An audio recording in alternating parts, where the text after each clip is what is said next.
now. So we want to say hello to everyone who is watching us live here in our Facebook group, and maybe even those people that are following on YouTube after the fact.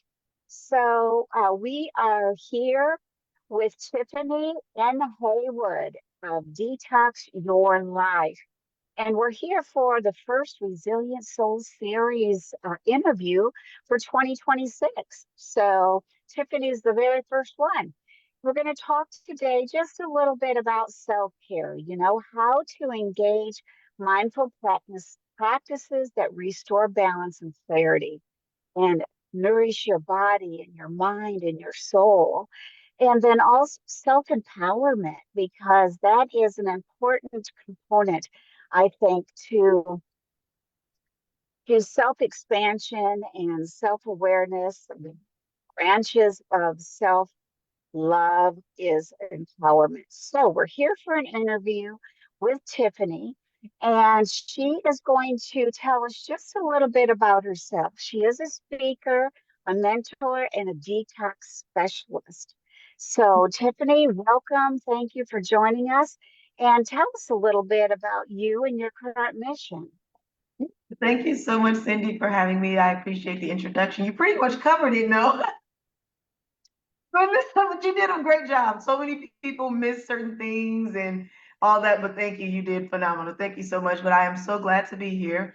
And as Miss Cindy did mention, I am Tiffany N. Haywood. I am a speaker, mentor, and a detox specialist. And my work focuses on detoxing the mind, the body, and the spirit to bring individuals into alignment. And what that is just focusing on personal development, as she mentioned, self-care, just bettering yourself moving forward in life, setting boundaries, protecting your space, protecting your peace, watching what you eat, consume, and what you just absorb all together. Yes, and that is so important, to be able to be grounded and personal. And you mentioned that you looked like you were doing all the right things when you sent in your application, like you were doing all the right things on the outside, but internally you felt overwhelmed and disconnected. And I can talk with you about that. Definitely how that feels. You put your best foot forward, and people think you've got it all together. And I want you to tell us, what was the moment that you realized that there was something that needed to change in your life? Yeah, absolutely. And I'm pretty sure a lot of people can identify with this because one, it's silent. We don't always know. It's not something that's physically appearing in our faces, telling us, hey, you need to change this. Hey, this is not working for you. Hey, you're running on autopilot. It's not just a feeling or a message. It's really, or let me take that back. It's not just a message or an image, it's a feeling. Because if you're constantly showing up, overextending yourself, overcommitting, and you're saying yes to every single thing, not setting boundaries for yourself, you're exhausted, you're stressed, you're depleted, but you're still constantly showing up. That's for me was the turning point when I felt like I was doing everything. I was saying the yes, I was showing up, I was doing what I needed to do, but on the inside, I still felt like unfulfilled. I didn't feel like I was walking in any true purpose. And I truly believe that all humans are born for a reason. We all have a purpose on this earth, whatever it is. It doesn't have to be big, it doesn't have to be extravagant, but we all have a purpose. And even though I had my degree and I was in programs and I was this and I was that, I still felt like I was just here. Like I was just surviving. Like I was just here just because, oh, my mom and my dad had me. But I really had to take that time to sit with, okay, why am I checking off these boxes? What does success really look like? And how am I defining success? But how am I still feeling this way? So I didn't want to keep feeling unfulfilled and empty, even though on the outside everyone looked at me as, oh, you went to college, oh, you've done this, you've done that, you've gained this, and I'm like, thank you, but on the inside, I'm like, if only they knew, and I had to check in with myself. If only I knew, what is really going on. So yeah, that was definitely a turning point for me. Yes, and I can really relate to that. And there's so much of that, I think, with the everything that you said, all of those Mhm. descriptors that you use. But for me, I also found that disillusionment. Yeah. I was disillusioned. What I used to love to do, 24/7, it got to a point where I was just so disillusioned. And, when we think about our daily behaviors or what were the signs that your life was asking you to slow down, for me, it was getting up in the morning and having like this anxiety and panic attack when I had to get ready to go to work, Yeah. and I never used to deal with anxiety at all. And then it seemed like all of a sudden here I am having these anxiety attacks. And did you notice anything specific in your daily behavior that like that? Did you start having anxiety or doubts, or what was it that kind of real time behavior that you felt? Yeah. I would say that it was my mood, definitely. Mm, My attitude, I was very short patient with everything and everyone. I was irritated all the time. I was agitated. I was fatigued, even though I was, up and going because I'm a morning person, anyways. So, I hit the ground running in the morning, but a few hours after that, I'm just like, okay, like what's really going on? So I was really starting to feel that my relationships and the way I spoke to people, those are starting to show. And I just kind of had to look inward and say, okay, this is obviously coming from someplace.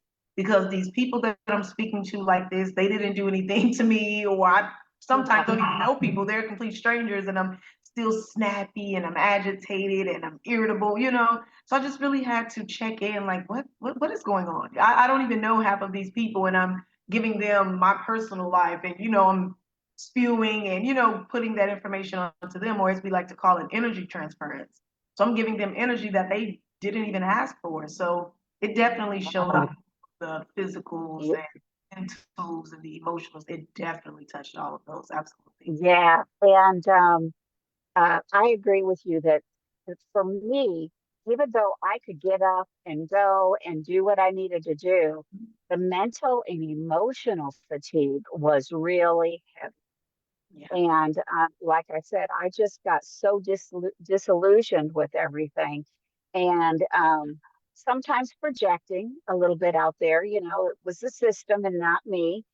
And I'm a firm believer that even if the system is giving you a little bit of backlash, you can still find ways to detox your life beyond the system so that if you don't have any choice, and sometimes we do, sometimes we don't, but if you don't have a choice where you can change everything and anything at a whim, you can still detox so that you are able to look at things in a different way. You can reframe things. So when you talk about detoxing your life beyond the physical, what does that actually look like in real life? Yeah, so what that looks like, and this is a little bit of the education, because a lot of people only think detoxing is what you drink or what you eat to lose weight or lose belly fat or go to the bathroom and all of this, which is part of it. That's the physical. But mental and emotional detoxing, it's about clearing what you're constantly consuming internally. And it's so ironic that you're drinking that. But no, and even that, just think of how you felt when you just drank that water. You felt Yeah. like your thirst was quenched. So when we put things into our bodies, they're supposed to benefit us. They're supposed to allow us to feel better. But if we're packing on things that are no longer serving us, that are negative, that are sabotaging, how are we feeling?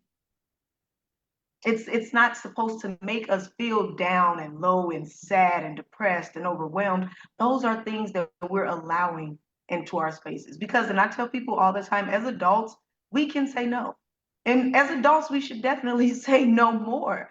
But just that mental and emotional detoxing, it just includes patterns, thoughts, expectations of other people, people pleasing, guilt, feeling guilty about taking rest, feeling guilty about saying no, setting boundaries, choosing yourself and saying yes to yourself. And it's just releasing all of that, reducing the mental noise and questioning automatic beliefs and just how is this serving me? And that's when you just start removing, uncovering, detoxing, releasing. Yeah. And,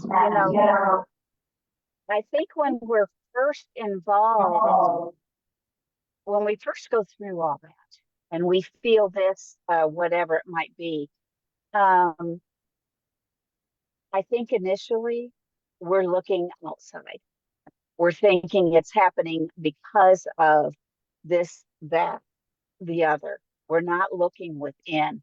And I feel like when you talk about people pleasing and habits that are um, that we get ourselves into, that then we have a hard time getting ourselves out of it because so often, because of people pleasing or because we're in a job where we have high people have high expectations because we've always performed, at peak performance without really thinking about ourselves. And then when we get to a point where we need to slow down and kind of open ourselves up to receiving a little bit, people get uncomfortable with that. Oh, yeah. And Yeah. we feel like it's them, but how is it that we can notice within ourselves that we are doing these things out of habit? You mentioned a little bit earlier about that autopilot. And when you find out that you're doing all these things on autopilot, how can we start to notice little areas where we can like turn off that autopilot Absolutely. without, making everybody mad at us and being able to shift maybe our boundaries just a little bit to get some immediate relief? Yeah. Yeah. So what I would say is stop feeling like you owe people everything. That's one. That Mhm. feeling, and I know that comes with a lot. It's a short phrase, but it's a heavy, it's a heavy feeling to carry and to unpack. But what we do is we get so caught up in wanting to say yes to everyone. We don't want people mad at us. We don't want to upset anyone. We don't want to hurt anyone's feelings. But when we're so focused on other people and what they're feeling, in turn, how are you feeling? And that's a question that we really have to ask ourselves. Are you regretting the moment you say yes? Are you resenting the person because you said yes to something that you didn't want to? Are you mad at yourself because you told them that you would do something that you didn't want to do? Are you overthinking it? Are you second guessing yourself? Oh, I should have said no. I should have said this. Those are small changes. Those are small shifts for you to say, okay, it's time for me to really start changing these things. And another thing too, because we get so caught up in wanting to make sure everyone is okay, just kind of taking some time to let someone know, hey, let me get back to you. That's okay. That's not a yes or a no. That's you taking a pause between you receiving that information and you making a decision without just yes, because that's what I'm used to. Yes, yes, I'll be there. Hey, well, let me get back to you. Let me think on it. Some other things may be coming up. Let me just get back to you and let me think on it. That's one small shift between creating some space and distance between your response and a decision. Yes, and I like how you phrase that because we are not telling them, why do you always ask me for this? Or why are you doing this? We're not reacting. We're just asking for a little bit of time. So we're not blaming them. We're not having to make a commitment. We're just asking for a little bit of time. And, most people will let you take that time. They'll say, okay, sometimes they're not as as patient or willing to do that. But it gives you time to kind of clear the mental clutter, because I think when we're in a habit of saying things, all of these scripts we've told ourselves before, or that we've, learned as children and young adults and things, we fall back on those scripts in the moment. And if we can pause and take a minute and look back at, give ourselves a little bit of time to formulate the response that we really want to give, not what we think they want to hear. And so that time gives us an opportunity to kind of sort out all of that mental clutter. And if someone feels that mental clutter and they're just at the beginning of even thinking, yeah, I really do need to detox my life, where do they start? In your With yourself. opinion, where should they start? With yourself, because a lot of it starts with, or a lot of it comes from choosing yourself. Because we are people pleasing, we're feeling guilty for resting, we're feeling guilty for choosing ourselves. Stopping in the world of noise, chaos, responsibility, obligations, duties, tasks. Take a moment, sit with yourself at least 10 minutes a day with nothing but yourself. How am I feeling? What am I choosing? What am I not choosing? What am I letting go? What am I bringing in? What am I releasing? And just sitting with yourself, I promise 10 minutes, at least 10 minutes a day is powerful. It seems like a short period, but when you're constantly going on the go and you're doing everything, showing up everywhere, 10 minutes feels like a lifetime when you don't really have that time ever to yourself. So just starting there, starting small is what I always tell my clients and my members and audiences. Just start small. Whatever that looks like, that can be removing one small thing from your calendar, removing one small thing from your daily task, whatever that looks like. But those 10 minutes a day at least to start, because there's 24 hours in a day. We cannot give ourselves 10 minutes. That's where it starts, because if you can't allow yourself 10 minutes a day, how are you ever going to start committing hours to yourself? How are you going to really start choosing yourself over other people's obligations and expectations if you can't give yourself 10 minutes? So not only is it a start, but it's also a test to start your self-care. And that's often hard for high achievers to Yep. do without guilt. Yeah, So absolutely. it feels uncomfortable at the beginning. It feels, I mean, if you want to liken it to the physical detox, if you are trying to cut out, let's say, Pepsi Cola or something like that, in the beginning, it's really difficult, Yeah. and it's hard to do. But eventually, if you put the brakes on that long enough, then it becomes second nature and it's Yeah. okay. So when people deal with guilt like that, how do you help them to slow down without feeling so guilty and to become more reflective? Yeah. And I'm so glad that you did mention this question, because I just had a conversation with someone about this the other day. It sounds small, but it weighs so much. Just ask yourself, if I continue doing this, what good am I going to be to myself? Because when we don't choose ourselves, it runs out. And stress doesn't just impact us emotionally or mentally, it starts to impact our bodies physically, because we're connected, we're holistic beings. We're connected by the mind, the body, and the spirit. So without feeling guilty, okay, well, if I'm run down, if I'm burned out, if I'm exhausted, if I'm in the hospital and I physically cannot get up, then what?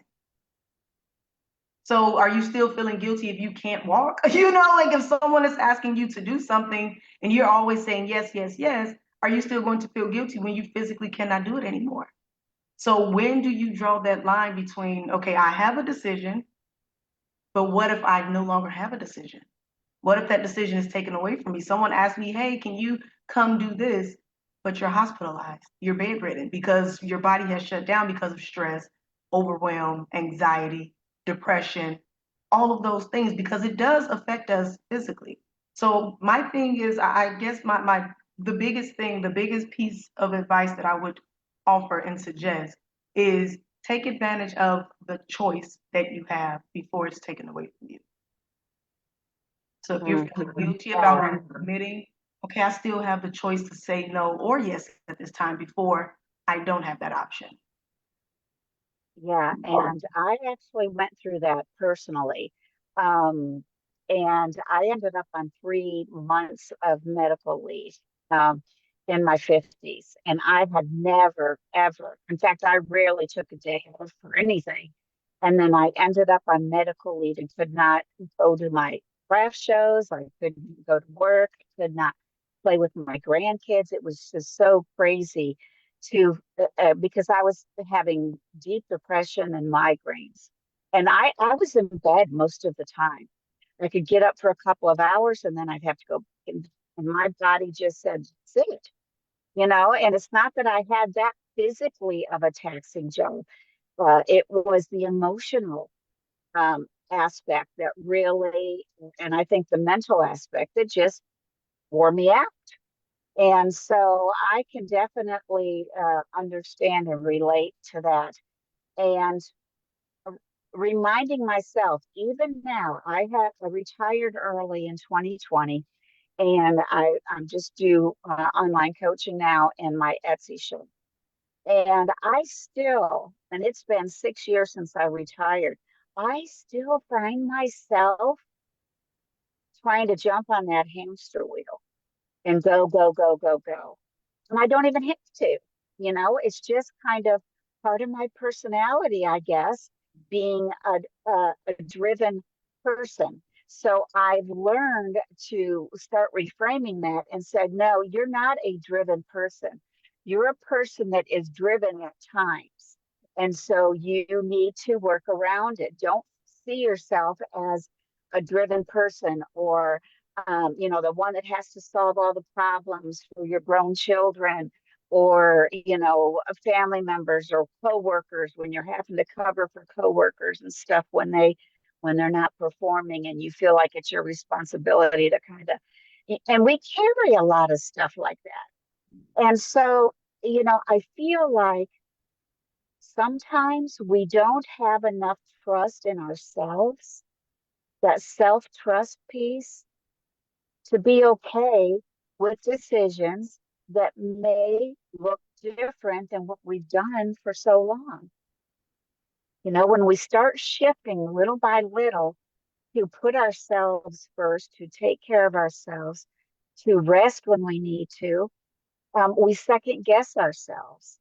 And I'm just wondering how you feel about that. Do you feel like um, all of this that we've been talking about in this detox can impact our self-trust in a good way or not so good way?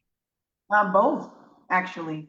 There's always a yin and a yang with everything, whether we take the time to identify that or acknowledge that or not. But trusting ourselves or distrusting ourselves come from not relying on ourselves because we're so used to people, especially in work. We're so used to our managers, our bosses telling us, do this, do that, do this, do that. Then when you're Mm. outside of that space, you're looking for someone to tell you what to do. And then when you're a yes person, when you're showing up to every single thing, you're expecting people to also, again, in a different form, telling you what to do because you're so used to expecting or I guess, people pleasing and wanting to set or meet other people's expectations. So when you start finding your own voice, when you start setting your own boundaries, when you start challenging yourself, that is a big one. When you start challenging yourself and when you become comfortable with being uncomfortable, that's when you really begin to trust yourself. Because if you change one thing about yourself that you didn't think was possible, you're going to feel confident. I did that. I've been putting that off for so many years. I didn't even think I can make that change. I didn't even think it was possible. You do that one thing that you've been pushing at thinking about, that's been burning inside of you, you meet that, tackle that one time, you're going to feel so confident in yourself. Well, if it took me 2 weeks to complete something that I've been putting off for 2 years, let me do something else and let me do, and then you're just going to keep pushing yourself to do more and more. And you're going to learn yourself. Okay, this didn't work. That worked. I know to do this differently or that did, and it's just a trial and error. Life is trial and error. You have to try. You have to practice. You have to keep going. So trusting yourself, and again, it just comes from repetition, challenging yourself, pushing yourself, stretching yourself outside of your comfort zone, and accepting what's ahead. Even though we don't know what's ahead, which can definitely be scary, but we don't know what's ahead. We can plan our lives to a T. It's not going to happen that way. I'm just saying it's not going to happen that way. So being afraid of the unknown, but accepting it as a journey and just riding that, you begin to trust yourself because you down the line, you'll look at yourself, I did that.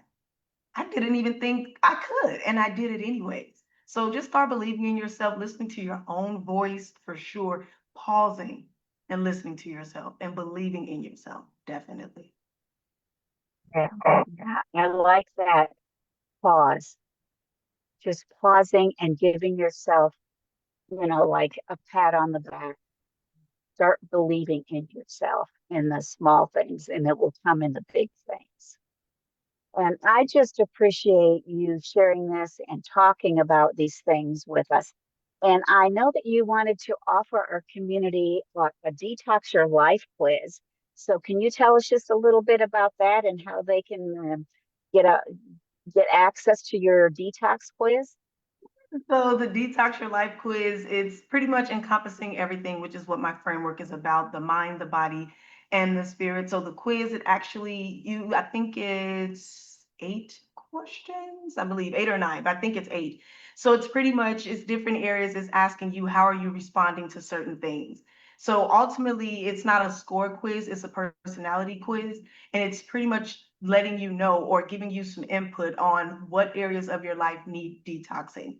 And I don't like to really separate them mostly because, again, we're holistic, we're connected, mind, body, and spirit. But sometimes tackling your entire life at one time can seem overwhelming. So, again, as I always like to practice, preach, and teach, start small. So that quiz will let you know, okay, this is a safe place to start. This is a good Mm. place for you to start your journey, and everything else will come because once you successfully accomplish something, then the next and the next and the next. So that quiz can be found on my website, TiffanyNHaywood.com. It is right at the top. And yeah, you get the results. They're right there. They send to your inbox, and you really get to started on, okay, what areas of my life do I need to focus on, especially right away. Yeah. Very good. And we'll also put the link down in the show notes and in the comments here in for this video. And so, how can people get in touch with you if they want to just kind of talk with you a little bit, or at least follow you and uh, on this detox your life journey? So everything is the same all across the board. Life is already complicated in most aspects. So I try to simplify everything for most people. Everything is Tiffany N. Haywood across the board. So my website, all of my handles, Facebook, Instagram, LinkedIn, and YouTube are all Tiffany N. Haywood. And that is TiffanyNHaywood. Same place, my website. I'm actually reopening my community. Is Detox Your Life Collective. I'm super excited about that. That will be open in the or reopening in the next couple of weeks. It's videos in there, training. It's pretty much like a Facebook group, but it's a community. It's private. It's personal. It's so full of life and tools and tips and things. So that will also be available on my website for individuals to join on a monthly basis, where I go live, we talk in there, we share, we open up and things like that. So everything across the board is Tiffany and Haywood. Excellent. Well, thank you, Tiffany. And I just appreciate the opportunity to pick your brain a little bit on this detox, your life. And I appreciate the resource for our group to be able to get that quiz. And so thank you again for joining us. And I can't wait to follow you and see what happens as you open up that group again. Sounds good. Well, thank you so much, Cindy, for having me. It's always a pleasure. I love connecting, and I will see you all inside.